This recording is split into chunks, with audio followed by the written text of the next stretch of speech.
The metallic clang echoed like a choked scream as the gold ring fell amidst the cold coffee dregs and crumpled papers. Lily, her gloves still damp, stopped. The band's shine clashed with the sour smell of the garbage. She knew that ring.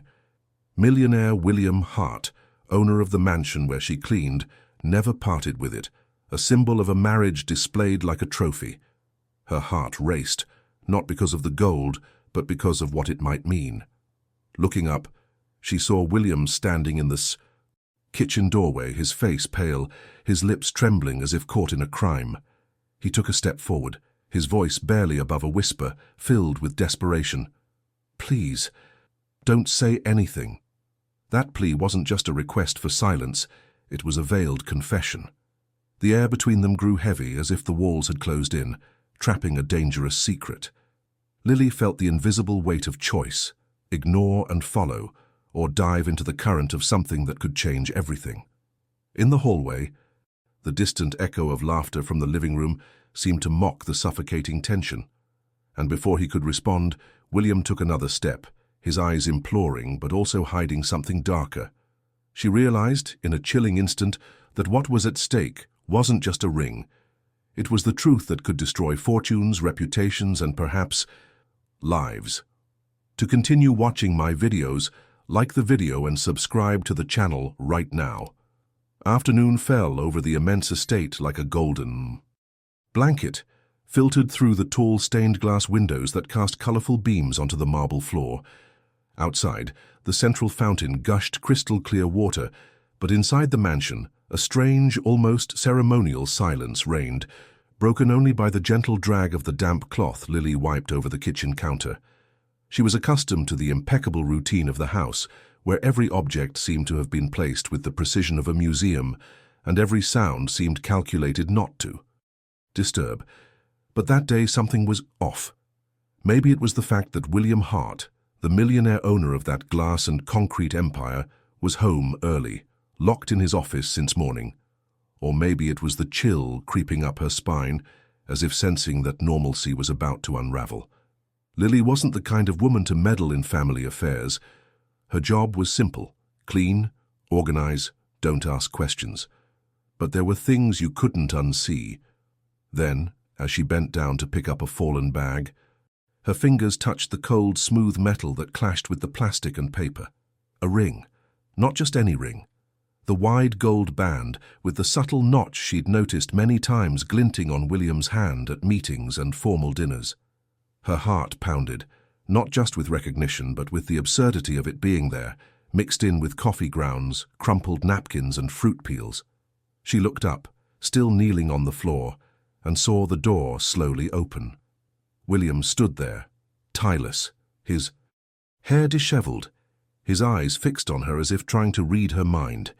There was a weight in the air, something dense, as if that small object were capable of drawing out secrets that should remain buried. Lily knew, without needing to be told, that this moment would change the way she viewed that house, and the man now walking toward her with silent but urgent steps. The silence that formed between them had a sound all its own, as if the entire world had gathered to hear what was to come. William stopped less than a meter away from her, and Lily, still holding the ring with her fingertips, felt the cold of the metal mix with the heat rising through her body, not from desire, but from a sharp nervousness. He took a deep breath, as if gathering courage to speak, but his voice came out low, almost a whisper. "Don't say anything. Please." There was no anger, only a suppressed desperation that sounded more dangerous than any scream. She didn't respond immediately, her eyes still fixed on the ring, trying to understand how something so small could carry so much tension. William reached out, not to help her up, but to take the ring back. The gesture was firm, almost authoritative, but the hesitation in his eyes betrayed it. Lily handed it over, not out of obedience, but because she needed to hear what would come next.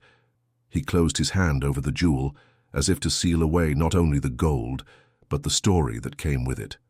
"Some things aren't what they seem," he said, averting his gaze to the window, avoiding the truth reflected in her eyes. In the hallway, feminine laughter echoed from the living room. His wife, Claire, must have been engrossed with her friends, oblivious to the drama unfolding just a few feet away. Lily felt a knot in her stomach. It wasn't just the act of hiding the ring, it was the weight of the reason behind it. Who gets rid of a wedding ring by accident? Or rather, who throws away a symbol of a perfect marriage that everyone envies? William ran his hand over his face, trying to compose himself, but his rapid breathing betrayed him. "You're smart, Lily. You know when it's best to keep quiet. Sometimes speaking is costly. Very costly." The threat came softly, wrapped in false cordiality. She didn't respond. There was no need. The tension had already taken root. He left, taking the ring and leaving behind an invisible trail of unease. When the sound of his footsteps faded into the echo of the hallway, Lily was left alone, feeling that something in that house had changed forever.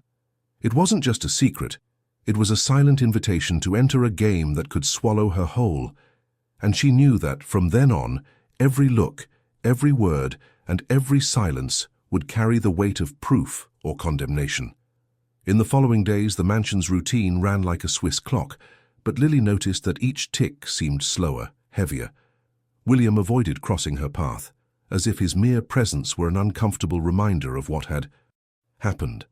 Even so, small cracks began to appear in the perfect facade. One night, while discreetly cleaning the library, a room she rarely used, she found a half-empty glass of whiskey on the desk, next to a torn envelope. The paper inside was crumpled, but before she could read a word, a sound in the hallway made her put everything back in its place.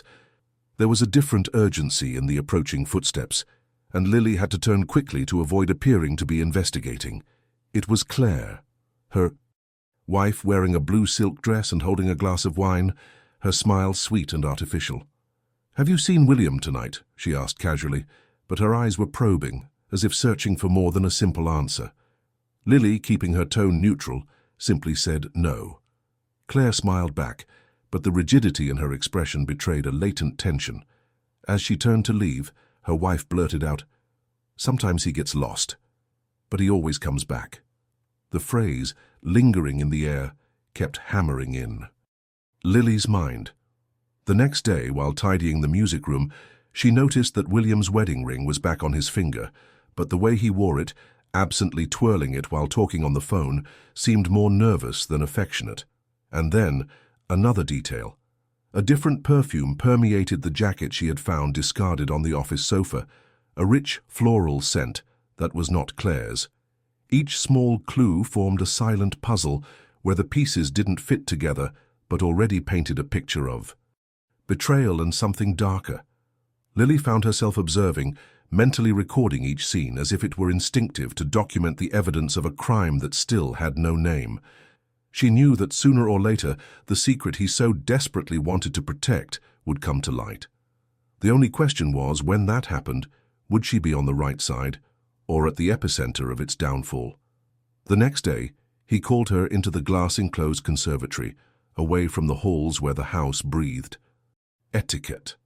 William arrived with the look of someone rehearsing a speech. He spoke slowly, measuring syllables: compensation, recognition, opportunity. From his coat, he took a heavy manila envelope and a folded piece of paper, a confidentiality agreement bearing the lawyer's crest. "It's just to protect us," he said. "You sign, you get a bonus, and it dies here." Lily smelled chlorine on his gloves. He glanced at the envelope without touching it. William wore his wedding ring again, now inside. Out. The scratched band brushed her palm. She considered denying it, but remembered the overdue rent in Stamford and the long-awaited airfare. "I just cleaned the house, Mr. Hart," she said. He nodded, but the haste in his fingers betrayed him. He pushed the envelope away. "Nothing's wrong," he repeated, and the word hung in the air. When Lily left, the late afternoon light was doubling the lawn. In the kitchen, Mrs. Keene was waiting for her with an unusual list: thorough cleaning of the office, carpet and baseboards, trash can replaced, no questions asked. At 4:45, near the leather armchair, a dark, nearly dry veil lay under the table, the smell of whiskey and something metallic. She wiped it more often than necessary. In the side basket, shredded paper looked like dirty snow. In the middle, a fragment. Ligon. Maybe Intelligence? Maybe nothing. She tucked it away in her apron. At 6:20, the doorbell rang, and muffled voices filled the hall.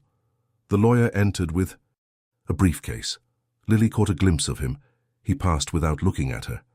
Claire appeared impeccably dressed at the top of the stairs and sweetly asked who was staying for dinner. The lawyer smiled and mentioned maintenance, a word that in that house applied to everything without a name. As she collected glasses, Lily noticed William speaking softly in the mirror, his thumb twirling his inverted wedding ring. The scene seemed ready to be erased. At the end of her shift, in the garage, she noticed the hallway camera pointed at a new angle, as if an eye wanted a better look at the kitchen.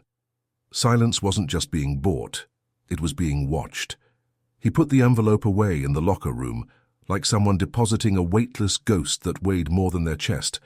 The phone vibrated. A gratuity deposit awaited confirmation. He didn't remember giving anyone his account number. In the kitchen, a mug with coral lipstick that didn't match Claire, and a persistent floral perfume. In the trash can, the new bag gleamed. The old one was gone.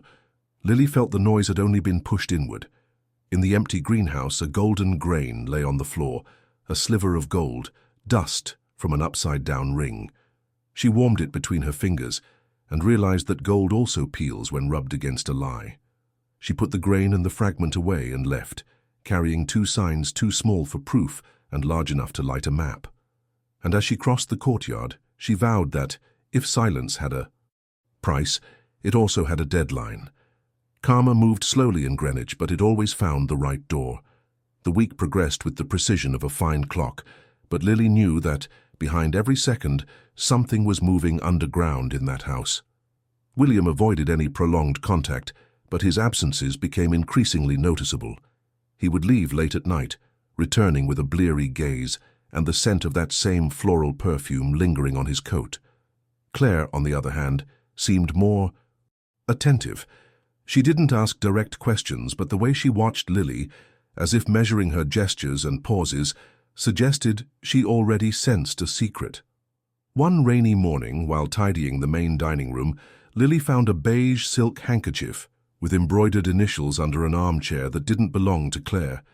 She tucked it into her apron pocket, unsure why, but feeling that piece might complete an invisible puzzle. At dinner that night, the tension materialized. William poured wine for the guests but seemed distant, fiddling with his wedding ring compulsively.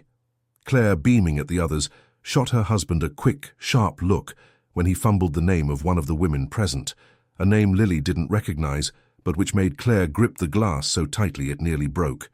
After dessert, as she cleared the plates, Lily heard the muffled argument coming from the study. He couldn't make out all the words, but he caught consequences, scandal, and no one can know. William's "oh" tone wavered between pleading and commanding, while Claire's voice was cold and calculated. Sensing the approaching footsteps, Lily retreated to the pantry, pretending to arrange silverware. William left first, his face rigid, followed by Claire, whose eyes had the glint of someone already hatching a plan.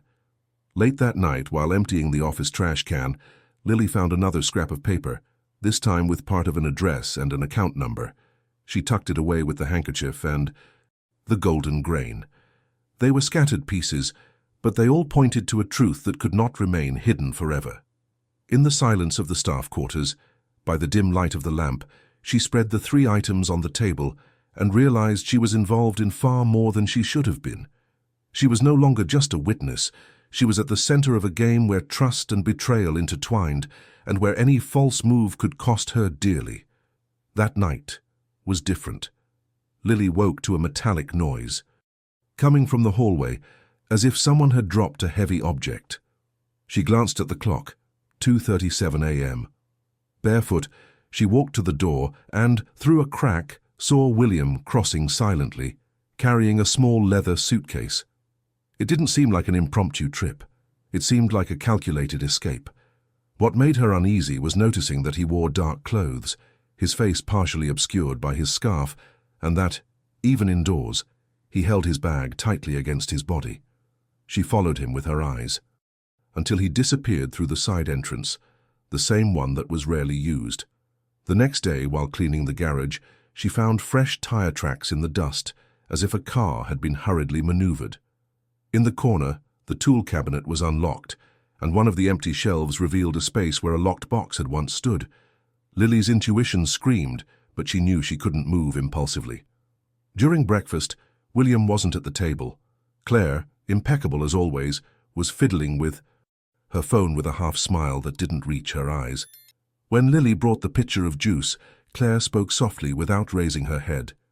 "Some things only happen to those who deserve them." The phrase sounded like gentle poison, planted with intention. For the rest of the day, the house seemed suspended in time. No guests, no gatherings, no sound other than the wind against the stained glass windows. That afternoon, while vacuuming the hallway leading to the office, she heard a discreet beep coming from inside. The door was just ajar, and inside on the desk, a phone vibrated with a notification. Transfer confirmed. The sender's name was the same as the one on the scrap of paper Lily had saved days before. A chill ran down her spine. In the corner of the room on the armchair lay the suitcase she'd seen earlier that morning, now open and empty. Beside it, a portable safe with its lock forced shut, papers scattered across the floor. Before I could react, footsteps echoed in the hallway. She picked up one of the papers and tucked it into her apron pocket, just as William entered, his face tense, but unsurprised to see her there. "I need you to help me with something. And don't ask questions." The words were charged with urgency, as if there was no option to refuse. Lily knew that this moment was a turning point. Either she backed away and let the secret sink in, or she entered the labyrinth he seemed to know all too well. Lily didn't say yes, but the slightest nod was enough. William brought the suitcase closer, pointed to the portable safe with its bent hinges, and lined up documents, 2 flash drives, a pocket watch, and numbered keys. He explained that she should put everything in the service car, go to the dock at the end of River Road and deposit it in locker 27. No receipts, no questions, no delays. The phrase sounded rehearsed. He wore his wedding ring backward. Lily picked up the suitcase and, as she left through the side door, the humid air bit at the back of her neck like a portent. On the road, the hum of I-95 kept her company. It was raining, and the wipers ticked impatiently. Her purse creaked, and her watch tapped lightly on the seat. At the Mill Street traffic light, a black SUV stopped so close its headlights blinded her. Lily turned right ahead of schedule, then left, checking for a trail. The SUV disappeared, reappeared ahead, and kept her distance. She considered turning back, but turning back would be a confession. She kept going. The dock was deserted. The river gave back crumbs of light, and the wind carried iron. Lily parked, turned off the headlights, and waited a minute that felt like 10. She got out with her suitcase, reached locker 27, and turned the key. The lock was too smooth. Someone had opened it that day. She put in the flash drives, the papers, the watch. Before closing it, she saw a cheap cell phone at the bottom. She locked it. The device vibrated and lit up with a dry notification. Received. The sound died in the water. On the way back, the SUV reappeared in the rearview mirror like a stubborn question. At a speed bump, Lily noticed a fresh scratch on the rear bumper, horizontal and recent. She stopped at a gas station. The SUV passed without slowing down. Under the wiper, someone had left a plastic card. G. Pollard Investigations. A number and nothing more. She turned the card over and read a handwritten sentence. "The right things have a time." She put the cardboard next to the gold sliver she carried from the kitchen. The two things carried the same weight. Small. Definitive. When she returned to the mansion, the house was asleep with its eyes open. Claire was on the stairs, in her robe and glass. "He's back late," she remarked. Lily nodded. "William went out?" Her wife smiled. "Sometimes he gets lost. He always comes back." Her gaze dropped to her apron pocket, where the watch had left an outline. Lily covered the bag and lied. "I found it in the car." Claire rested her chin on her hand and whispered, "Be careful not to confuse gratitude with debt." She turned away, carrying a scent that wasn't hers.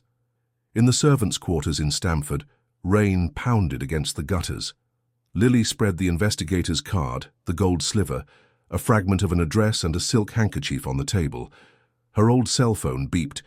Gratuity deposit confirmed, higher than the previous amount. Another message.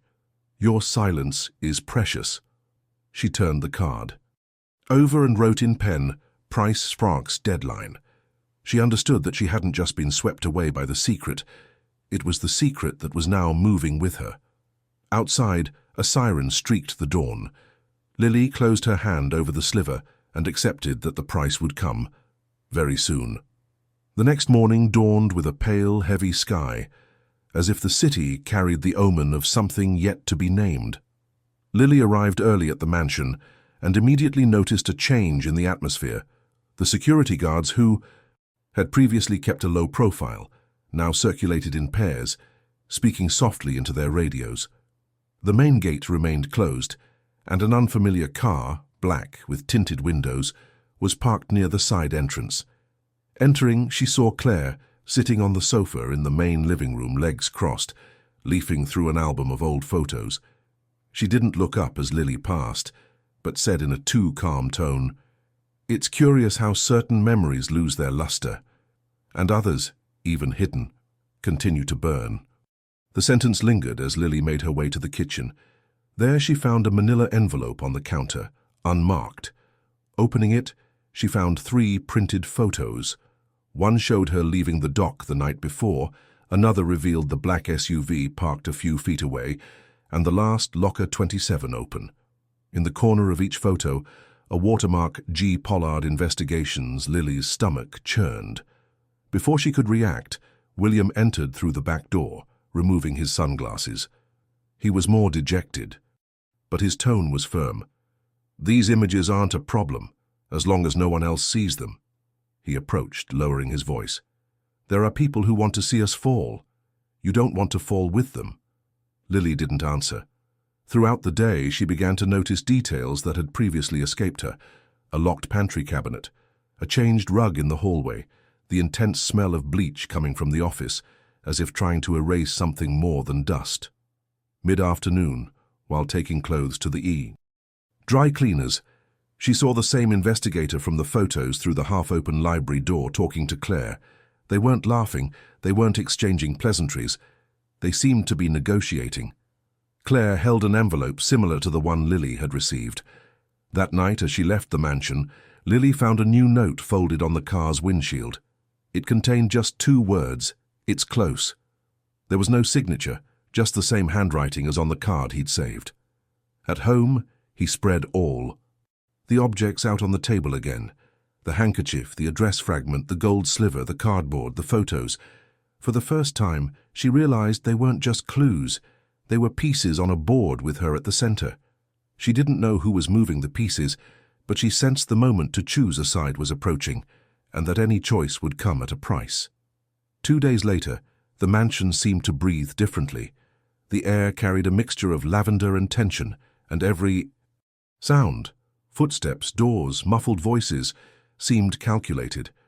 Lily was in the office doing a quick cleanup when she heard a dull thud coming from inside the wall, as if something had fallen between the panels. Driven by curiosity and the unease that had been haunting her for days, she pushed the side bookcase a few inches and discovered a small wooden door, camouflaged in the boiserie. Locked. The latch was worn, and with the blade of a putty knife, she managed to pry it open until she heard "Afi, oh." Click.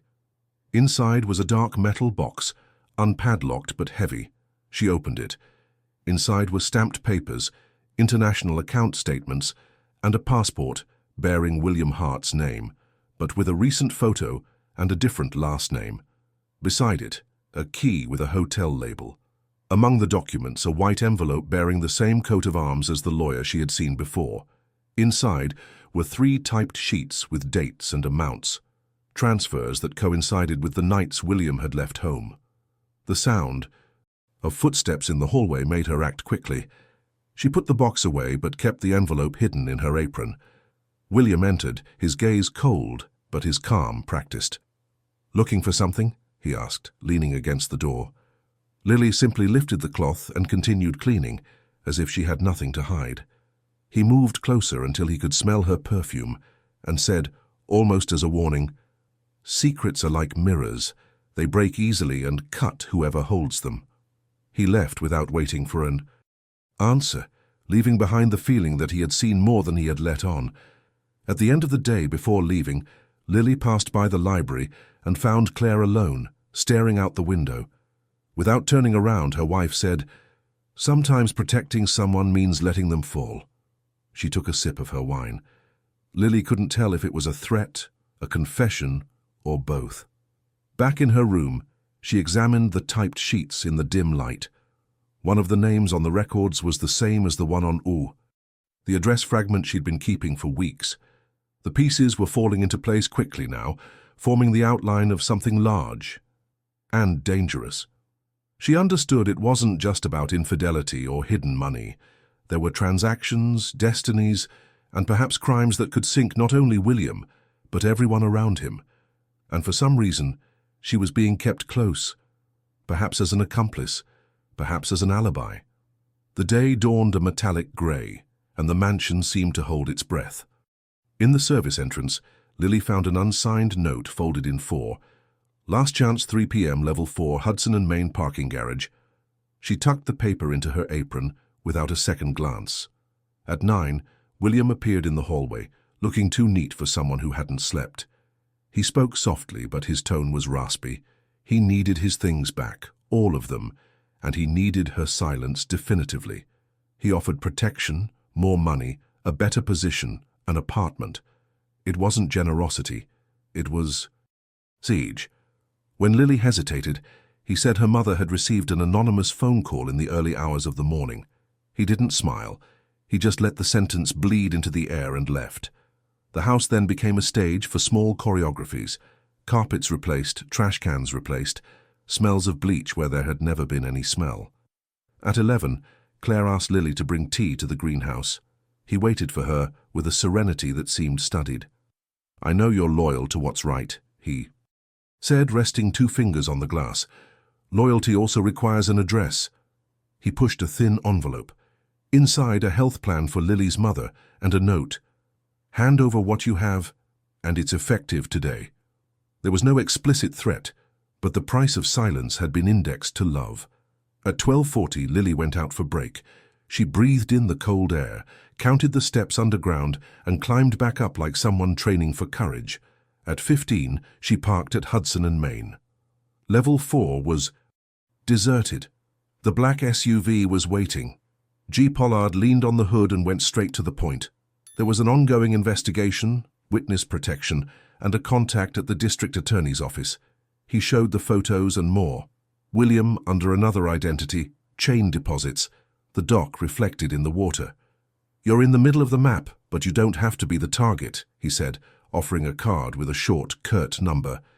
"If you call, someone will find you in 30 minutes. If not, they'll come back for you." Lily didn't answer. She felt the gold sliver in her pocket and remembered the note. Last chance. She returned to the mansion with 2 truths like stones. No one there knew how to love without possessing, and fear had an appetite. When she crossed the hall, William was waiting for her at the foot of the stairs. He didn't ask for anything. He handed her a key and said simply, "Today at 9. The address was written on the back in thin letters. Claire appeared at the top of the steps with a smile. "Some doors open, others are forced," she said, and disappeared. At that moment, Lily's phone vibrated. A new deposit confirmed, the largest. Soon after, another message, 2 burning words. Eternal silence. She closed her eyes and knew the ultimatum finally had form. If she accepted, she would lose her voice. If she refused, she would lose her peace. Between voice and peace, she chose a third path. Memory. She tucked the investigator's card into the lining of her apron, clasped the gold sliver in her palm, and decided that at 9 she wouldn't just be invited. She would be a witness. And if the price was high, karma would exact its toll. And no one was innocent. The day dragged on into night as if each hour were a rehearsal for the inevitable. At 8:50, Lily stood in front of the address William had written. It was an old building with a red brick facade, the tall, dark windows like closed eyes. The hall reeked of aged wood and cold. Cigarettes. On the fourth floor, a single half-open door let out yellow light. Pushing it open, she found William sitting at the table, his wedding ring resting next to an untouched glass of whiskey. On the table, an open folder displayed documents, photos, and bank statements, evidence of a past that stretched into the present. He didn't speak right away, just looked at her as if measuring how much he could trust. "You know more than you should," he said finally. "This gives you power, but it also puts you in the crosshairs." He slid the folder toward her. "These copies are yours. If anything happens to me, give them to the name on the card." Before he could respond, footsteps sounded in the hallway. The door opened, and Claire entered, impeccably dressed, holding a small chrome pistol as if it were a natural extension of her hand. She didn't seem surprised to see Lily there. She seemed to have expected her. "So this is where you keep the gold," she said, her tone somewhere between irony and venom. William stood, raising his hands in a gesture of peace. "No need for that, Claire." But she wasn't looking at him, but at Lily. "You think you know how to choose sides, but there's no safe side when everyone bleeds for the same secret." The silence stretched on until it was broken by a cell phone vibrating on the table. It was the cheap phone Lily had found in her locker, the screen lit up with a single word. Now Claire looked away for a second, and William took the opportunity to push the gun away. It skidded across the floor until it came to rest at Lily's feet. She didn't duck. Instead, she took a step back, picked up the briefcase, and said, "If everyone bleeds, let it be in broad daylight." She left, feeling their eyes fixed on her, unsure if by closing that door she was saving or condemning someone. Out on the street, the cold air bit at her face. The black SUV was parked on the other side, headlights off. G. Pollard leaned against the door, watching. Lily crossed. Unhurriedly, handed over the briefcase and simply said, "It's your turn now." He nodded, but made no promises. As she walked away, she heard a distant, dull bang from the building. She didn't look back. She simply clutched the gold sliver in her pocket and walked on, feeling that whatever happened from then on was no longer hers, but the echo would inevitably knock on her door. The sound of the gunshot still vibrated in her memory when Lily arrived at the small apartment in Stamford. The silence. Inside seemed heavier than that of the mansion, as if the walls had heard everything. She spread out on the table what remained of her collection of secrets, the silk scarf, the fragment of an address, the gold sliver, the investigator's card, and the copy of some documents she had managed to hide before handing over the briefcase. Each object felt like a piece of a puzzle she was no longer sure she wanted to complete. She spent the early morning mentally replaying every look, every phrase said, and unspoken, until dawn brought with it an uncomfortable certainty. The game would not end on its own. Early in the afternoon, he received a text from an unknown number. "Meet at 9 p.m., same dock." There was no signature, but the weight of the words was enough. Lily spent the day preparing in an almost ritualistic manner. She chose dark clothes, left her main cell phone at home, and took only the cheap one from her locker. At 8:50, she parked near the dock. The water reflected the blinking light of a distant lighthouse, and the wind carried the salty smell mixed with rust. From a distance, she saw William leaning against a pillar, alone, hands in his pockets. He approached slowly, each step echoing on the damp wood. He didn't smile, didn't try to ease the tension.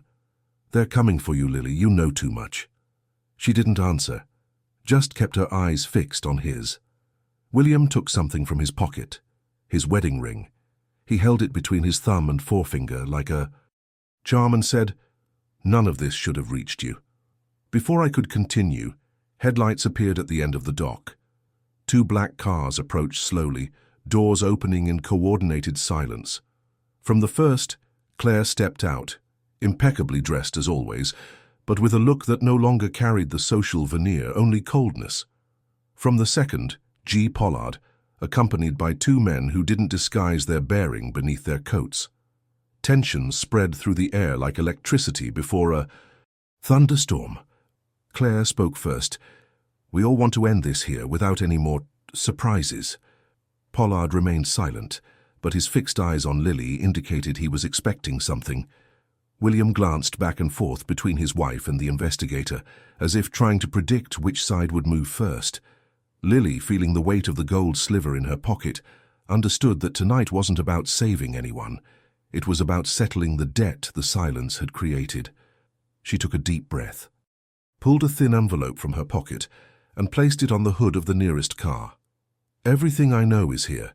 Whoever takes it decides what to do." And as she walked away, she realized that none of them moved immediately. The wind blew harder, making the wood creak beneath their feet, as if the dock itself was waiting for their next move to decide who would go down with it. The wind blew, and no one moved. Claire took 2 steps, picked up the envelope, and held it closed, as if holding a live bird. Pollard raised his hand. William defiantly held up the ring, turned inward, and smiled briefly. "Nothing ties you to this," Lily said, "as long as you forget what you saw." She felt the iron rising from the water and pulled the tiny gold sliver she'd brought from the kitchen from her pocket. "Gold peels when it rubs against lies," he said. The sentence cracked the air. William hesitated. Claire clutched the envelope. Pollard leaned forward to see the proof. The ring on William's wrist bore a dull shadow inside, the mark where the band had been turned. "It wasn't the marriage that was in the trash," Lily continued serenely. "It was the sham." She touched the sliver on the edge of the ring, and the gold revealed for a second the pale metal beneath. "Facade," Pollard murmured. Claire stepped back, the gun hidden in her pocket. William stepped forward, plea and anger in the same breath. The dock responded first. A long creak, wood worn under the weight of 3 lives at war. The envelope slipped, hit the hood, and burst open, scattering copies that the wind pulled like disoriented birds. Headlights swept around the bend. Red lights streaked the darkness. William looked at Lily, finally unmasked. "Do you think you're safe?" "I didn't choose sides," she said. "I chose the light." From the lining, he pulled a flash drive, twin to the one in the locker. "Copies. If I disappear, they don't disappear."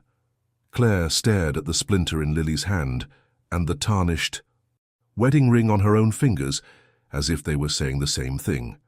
"All that glitters returns to the mud," he said, and tossed the ring into the river. The sound was small, but definitive. "William Hart," Pollard announced, "you are under arrest." The millionaire raised his hands. Claire held her chin high until a brief tremor ran through her arm, and the gun clattered to the asphalt. There was no applause, only the wind. A police officer illuminated the water. Nothing reflected. Lily remembered the day she picked up the ring from the trash and understood that the circle closed not in gold, but in gesture. What is thrown away continues to decide destinies. William was led away, with the shoulders of someone who has lost their name. Claire handed over the pistol wearily. Pollard gathered leaves from the ground and asked Lily to recount the silence's path to this point. She spoke softly, without heroism.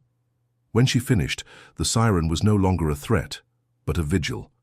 When the movement ceased, the dock was left with only the creaking of ropes and the smell of rust. Lily walked to the edge and opened her hand. The sliver rested warm on her skin. For a moment she considered throwing it and erasing the last trace. She decided otherwise. She kept it. Memory is the opposite of trash. It's what keeps lying from becoming a habit. On her way back, she saw her own shadow sharpened by the dawn and realized she owed no one anything. There would be no perfect peace, but there was a path clear enough to begin. The next morning she stopped in front of a closed jewelry store. Lily smiled. Eternities don't need to shine. The phone vibrated. Unknown number. The prosecutor's office. She answered with the firm voice of someone returning something to its rightful place. On the other end, they asked for her account, and she delivered it in its entirety, without adjectives. In Greenwich, karma moves slowly, but it arrives. It had arrived there, in that dark water, in that swallowed ring, in that gleam that proved to be a shell. And Lily understood the twist. It wasn't the ring that defined her, nor the money, nor the fear. It was the gesture of no longer collecting what others throw away. It was her turn to choose what remains, and she chose her own voice.